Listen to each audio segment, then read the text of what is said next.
están? Bienvenidos una vez más al Club de Auditores. Para nosotros, como siempre, un inmenso placer tenerle a cada uno de ustedes acá en plataforma. El día de hoy, en nuestra membresía tributaria, presentamos la tercera y última sesión de nuestro curso virtual que viene tocando el tema de gestión estratégica del Departamento de Auditoría Interna. Una vez más nos acompaña nuestro invitado especial, el doctor Roberto Sandoval, a quien ya tenemos en plataforma y le damos la más cordial bienvenida. Doctor Roberto, como siempre, un gustazo poder acompañarle en esta sesión, escuchar su magnífica exposición y sin más preámbulos, le cedo las pantallas y los micrófonos para que pueda iniciar. Adelante. Ok, buenas noches a todos, buenas noches Blanca.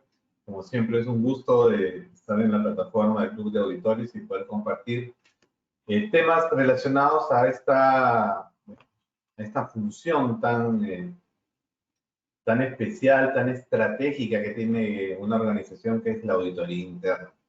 Como bien decías, en esta oportunidad estamos compartiendo el curso virtual de gestión estratégica del Departamento de Auditoría Interna, a cargo, digamos, del líder del departamento, que es el director ejecutivo de auditoría, tal cual lo nombra en las normas de auditoría interna, ¿no?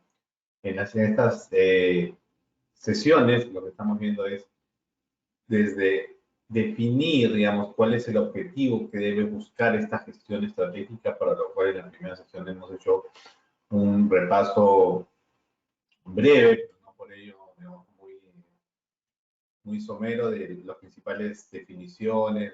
Doctor. ¿Sí? Perdone que le interrumpa, le estamos escuchando un poco lejos con algo de eco, no sé si tiene algo que ver con sus auriculares. No, porque no los he colocado, pero a ver, intentemos y si no me avisas. Sí, Hay algo que si me puede pasa. acercar entonces un poco más su laptop, por favor. Ok, A ver si logramos. A ver, entonces, como le decía, hemos visto desde digamos, los aspectos teóricos de la función de auditoría interna, repasado la definición, la misión, los principios, el rol de la auditoría interna dentro de una organización. Hemos visto, por ejemplo, también lo que se define, cuál es la función del director ejecutivo de auditoría interna.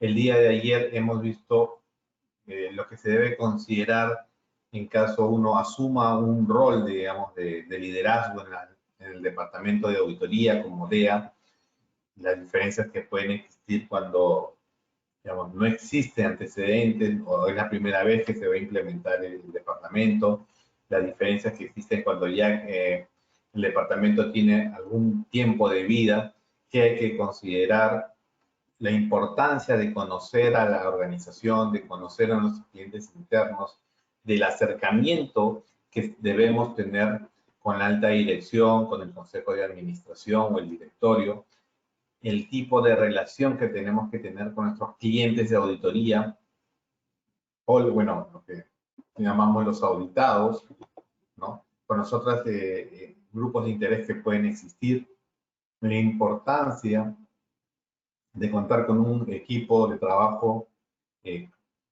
digamos, adecuado, ¿no? No solo en las competencias, sino también, vamos a decir, en el número, de acuerdo a los objetivos que hayamos planteado para el Departamento de Auditoría Interna, ¿no?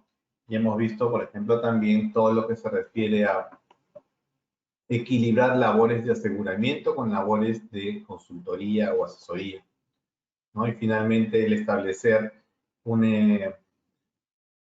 el diagnóstico del momento en el cual asumimos este liderazgo del Departamento de Auditoría Interna con el objetivo que queremos lograr y la importancia de tener mapeado esto a través de una hoja de ruta que nos permita tener claros los pasos a seguir, así como los indicadores para hacer el monitoreo correspondiente. El día de hoy, digamos, tenemos varios temas por compartir y nos vamos a enfocar un poco más en herramientas o elementos que debemos considerar al momento de implementar la función de auditoría interna o mejorar la función de auditoría interna si es que ya la tenemos. En este caso, el día vamos a ver algunos elementos como son el estatuto de auditoría, la auditoría interna basada en riesgos que nos preguntaron en la sección inicial, recuerdo, un poco el tema de los procesos, las herramientas que podemos contar. Vamos a volver a tocar un poco la importancia del tema del equipo de auditoría y nuevas tendencias o metodologías que han cobrado una mayor importancia en los últimos años, ¿no? Como son la auditoría continua, la auditoría interna ágil, ¿no? Modelo de agilidad. La agilidad está en diversos, digamos, en diversas funciones, está entrando, si bien comenzó como un tema de las áreas del sistema, ahora, digamos, ha abarcado varios, digamos, quehaceres de una organización y dentro de ellos a la auditoría interna, un modelo, digamos, de cómo hacer una auditoría interna ágil, el análisis de data o data analytics, ¿no? Digamos, que puede tener varios estadios en la organización y es necesario que auditoría también lo adopte porque ya va dejando un poco atrás el modelo muestral, sino que puede agarrar, entre comillas, el universo de la población y hacer análisis mucho más beneficiosos para la organización, ¿no? Y finalmente, la calidad que debe existir dentro del desarrollo de las diversas actividades de un área de auditoría interna. Todos estos elementos, metodologías y, digamos, y la calidad hacen que digamos, se concrete esta gestión estratégica dentro del área de auditoría, ¿no? Acordémonos que hemos definido que la gestión estratégica conlleva tanto factores de administración, que es la parte de gestión, como factores técnicos, ¿no? Factores técnicos nos referimos a todo aquello que está establecido en las normas de auditoría. Por tanto, la gestión estratégica no solo conlleva el cumplir adecuadamente con lo establecido en las normas de auditoría, sino aportar ese valor que nos define las normas para la auditoría interna hacia la organización. Una función de auditoría, una actividad, un departamento de auditoría que no aporte valor, no está cumpliendo ese objetivo estratégico para el cual, digamos, ha sido diseñada la función de auditoría interna. Por tanto, más allá de los temas operativos del día a día, tenemos que contar con un horizonte mucho más, digamos, más estratégico. Y para eso los elementos y los temas que vamos a revisar hoy día nos van a ayudar bastante. ¿Okay? Lo primero que vamos a ver es el famoso Estatuto de Auditoría Interna. El Estatuto de Auditoría Interna, de alguna manera, es el equivalente a lo que vendría a ser la política de auditoría interna o en algún momento también lo han llamado como la partida de nacimiento de auditoría interna. En el Estatuto, digamos, como digamos, el nombre, digamos, lo indica de alguna manera, digamos, se establece que, digamos, se instituye de alguna manera la función de auditoría y se le delega el poder, en el buen sentido, ¿no? Se le empodera para poder realizar las funciones dentro de la organización, ¿no? Para poder lograr sus objetivos. Entonces, repasando qué es el estatuto. El estatuto es aquel documento formal que, como comentábamos, define el propósito, la autoridad y la responsabilidad de la actividad de auditoría interna dentro de una organización, ¿no?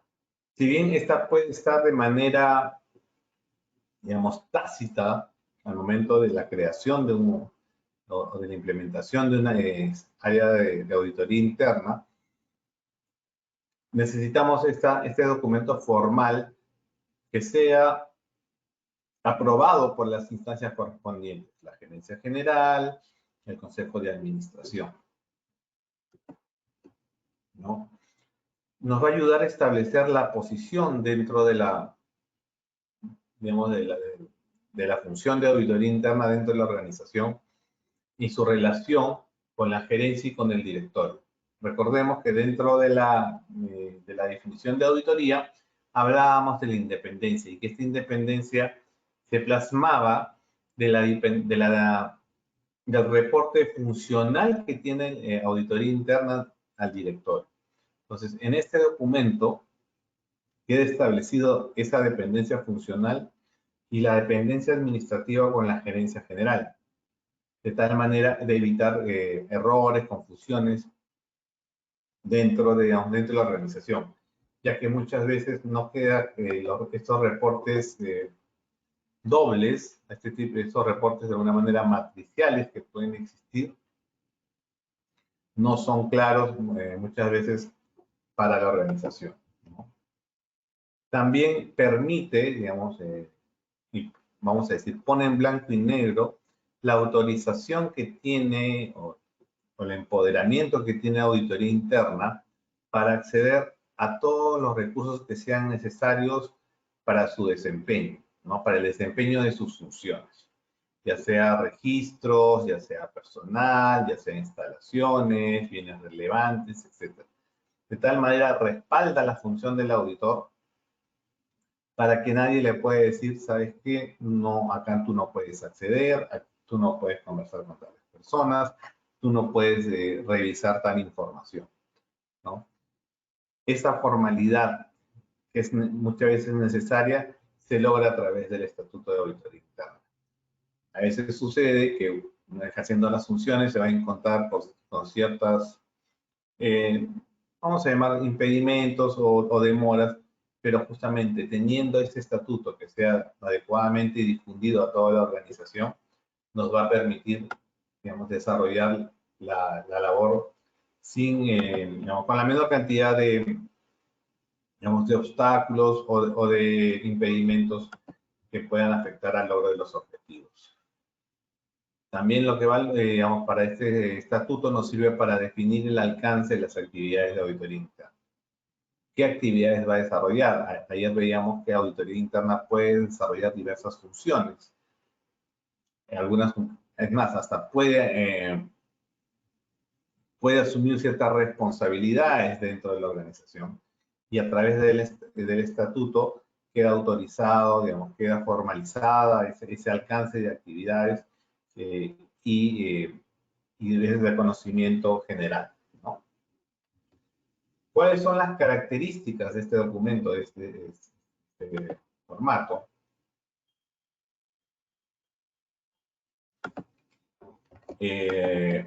Primeramente, es elaborado por el responsable, digamos, de la función de auditoría, es decir, por el DEA, y debe ser aprobado por el directorio. Es decir, como si fuese cualquier política, ¿no? El dueño del proceso, en este caso el DEA, es el que elabora, digamos, el documento y aprueba formalmente el directorio, ¿no? También puede ser, obviamente, aprobado o revisado, si quieren verlo, por la gerencia general, pero la aprobación tiene que venir del directorio, que es el jefe de la función de auditoría interna, ¿no? Hemos dicho, es el jefe funcional. Y como toda política, como todo documento normativo, tiene que ser revisado periódicamente porque las cosas pueden cambiar, los alcances pueden cambiar, las funciones, las responsabilidades, etc. El contenido del documento tiene que estar alineado con lo que es la normativa de auditoría interna. Digamos, nos referimos a las normas internacionales para la práctica de la función de auditoría. La definición y las características del estatuto están definidos en las normas sobre los atributos, ¿no? Recordemos que las normas sobre los atributos son aquellas que definen las características que deben tener las personas que desarrollan la función de auditoría, es decir, los auditores, así como las características de los órganos o los departamentos que desarrollan la auditoría, ¿no? Está, digamos, en las normas 1000 y en las normas 1010 hay un mayor detalle de estos atributos. ¿Cuál es el contenido del documento?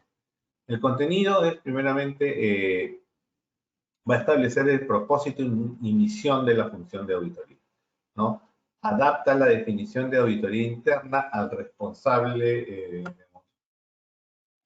adapta la definición a quién va a ser el responsable de ejercer dicha función en la organización. La definición que hemos revisado de entidad, una actividad independiente, objetiva, que brinda servicios de aseguramiento y de consultoría, que busca agregar valor a la organización, se adapta digamos, al área. Por ejemplo, si dentro de la organización es una gerencia de auditoría interna, pues, definirá como la gerencia de auditoría interna, por ejemplo, ¿no? Es la actividad independiente y objetiva dentro de la compañía ABCSA, ¿no? Que a través de sus servicios de aseguramiento y sus servicios de consultoría o asesoría, busca agregar o mantener el valor de la empresa. Entonces, lo primero que hace es definir el propósito y misión, es decir, establece cuál es el objetivo de la función o del área que va a desempeñar las labores de auditoría. Lo otro es que declara que estas funciones, estas labores, se adhieren a la normativa de auditoría interna. Las que están incluidas la definición, los principios, la misión, el código de éticas, las normas. Entonces, establece, digamos, el marco en el cual se desarrolla esta función, ¿no? La función de auditoría interna. Va a declarar, ¿no?, que el área, por ejemplo, sigamos con el ejemplo de la gerencia de auditoría interna de la empresa ABCSA, se adhiere en el desarrollo de sus funciones digamos, a toda la normativa interna vigente. ¿Okay? Va a establecer la independencia de la función y la objetividad de sus integrantes y de qué manera se asegura tales funciones. Dirá que establece la independencia al depender directamente del directorio y que ésta se verifica, por ejemplo, en que el directorio es el que aprueba el plan anual de auditoría, establece y aprueba las funciones que vaya a desarrollar el área, aprueba la contratación, cese y remuneración, por ejemplo, del DEA, que hace seguimiento a las actividades de manera periódica, ¿no? Esos son en temas de independencia. En los temas de objetividad, dirá que los auditores o los integrantes del área de auditoría firman declaraciones de independencia periódicamente para evitar conflictos de intereses y que, digamos, no realizan encargos, por ejemplo, donde aparentemente o podrían tener conflictos de interés, ¿no?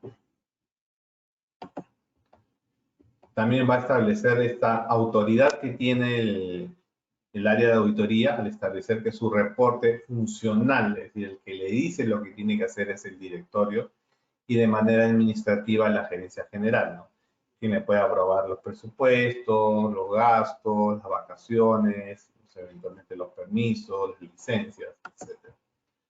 Va a establecer la autoridad que es delegada, digamos, a través del directorio, porque recordemos, dentro del modelo de las 3 líneas, auditoría recibe, es empoderada por el directorio para realizar labores de supervisión y auditoría lo que retorna al directorio son informes, son reportes.